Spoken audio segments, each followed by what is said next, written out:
Selamat datang para siswa kelas 8. Hari ini kita akan memulai petualangan coding kita dengan menaklukkan dunia logika melalui Blockly Games. Ini adalah langkah awal yang menyenangkan untuk mempelajari konsep pemrograman dasar dengan cara yang visual dan interaktif. Blockly adalah tools pemrograman visual yang sangat menarik. Di sini, kalian tidak perlu mengetik kode program seperti programmer profesional. Sebaliknya, kalian akan menyusun program dengan cara drag and drop blok-blok instruksi. Mirip dengan Scratch yang mungkin sudah kalian kenal. Kekuatan rahasia Blockly adalah kemampuannya menerjemahkan blok-blok visual kalian menjadi bahasa pemrograman profesional, seperti JavaScript, PHP, atau Python. Ini berarti apa yang kalian pelajari hari ini adalah fondasi nyata dari dunia pemrograman. Tujuan utama petualangan kita hari ini adalah untuk mengasah logika berpikir kalian dalam menyelesaikan masalah dengan instruksi yang terbatas. Kalian akan belajar bagaimana berpikir seperti programmer, dengan memecahkan masalah secara sistematis dan efisien. Sebelum kita menghadapi tantangan besar, setiap pahlawan harus menguasai dasar-dasarnya terlebih dahulu. Permainan puzzle adalah tahap awal untuk mengenal cara kerja dan aturan blok di dunia Blockly. Misimu sederhana, pasangkan setiap blok hewan dengan blok sifat-sifatnya ke blok nama yang sesuai. Aktivitas ini akan membantu kalian memahami cara kerja dasar blok-blok di Blockly.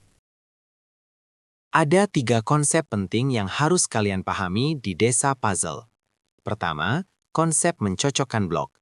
Kalian harus mempelajari cara menyatukan blok berdasarkan bentuk lekukannya yang unik. Ini adalah dasar dari bagaimana blok-blok di Blockly bekerja. Kedua, konsep menggunakan pilihan.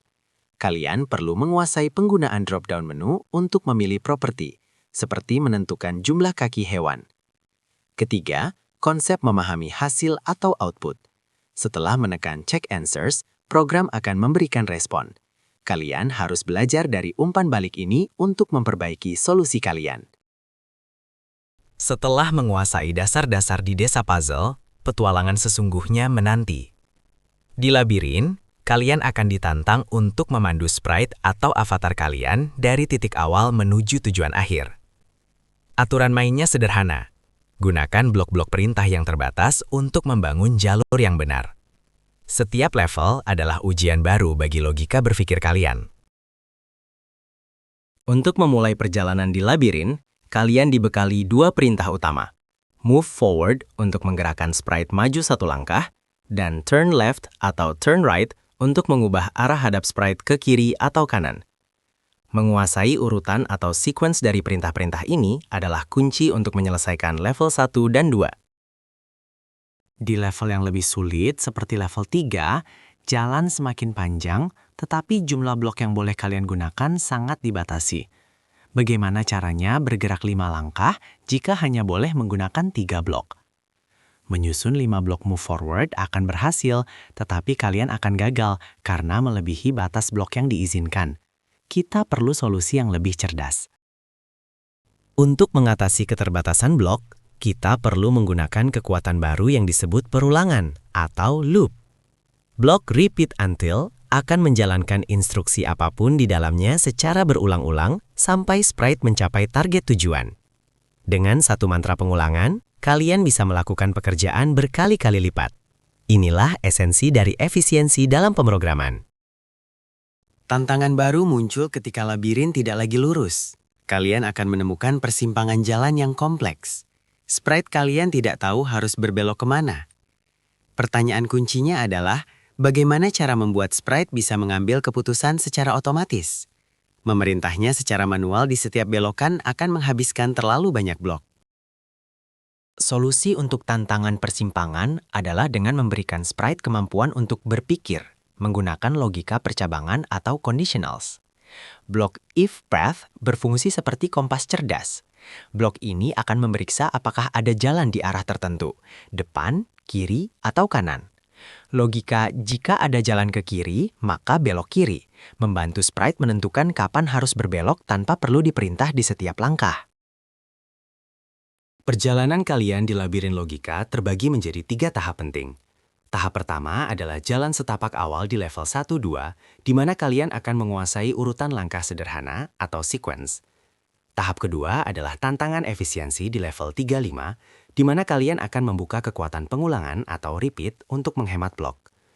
Tahap ketiga adalah labirin terakhir di level 10, yang merupakan pertarungan akhir yang menuntut kombinasi semua kekuatan, pengulangan, dan percabangan. Level 10 adalah tantangan puncak, dirancang untuk menguji pemahaman kalian atas semua konsep yang telah dipelajari. Strategi kemenangan kalian membutuhkan kombinasi cerdas antara mantra pengulangan, repeat, dan kompas cerdas, if, untuk mencapai tujuan dengan jumlah blok minimal. Tidak ada satu trik ajaib yang bisa menyelesaikan tantangan ini. Saya ingin memberikan 2 nasihat penting untuk kalian para calon programmer. Pertama, amati jejak langkahmu. Saat programmu gagal, jangan menyerah. Tekan run program dan perhatikan baik-baik gerakan sprite-mu. Kesalahan akan menunjukkan di mana letak logika yang keliru. Kedua, bersiaplah melihat kekuatan sejatimu. Setiap kali kalian berhasil menyelesaikan level, Blockly akan menunjukkan sesuatu yang istimewa. Kode pemrograman sesungguhnya di balik blok-blok visual yang kalian susun. Setiap blok yang kalian susun selama ini bukan sekedar permainan, itu adalah representasi visual dari kode pemrograman sungguhan. Blok repeat until diterjemahkan menjadi while loop dalam JavaScript. Blok if path to the left menjadi if statement dengan fungsi isPathLeft. Dan move forward menjadi fungsi move forward. Kalian tidak hanya bermain game, kalian telah belajar cara berpikir dan menulis seperti programmer profesional. Menaklukkan Blockly Games adalah pencapaian besar, tapi ini bukanlah akhir. Konsep logika yang telah kalian kuasai, urutan, perulangan, dan percabangan adalah fondasi dari semua bahasa pemrograman di dunia. Dunia coding sangat luas, ada kerajaan web, pulau-pulau aplikasi mobile, dan puncak Python yang menanti untuk kalian jelajahi. Teruslah bereksplorasi, teruslah belajar, dan teruslah menciptakan. Petualangan kalian baru saja dimulai. Sampai jumpa di sesi berikutnya.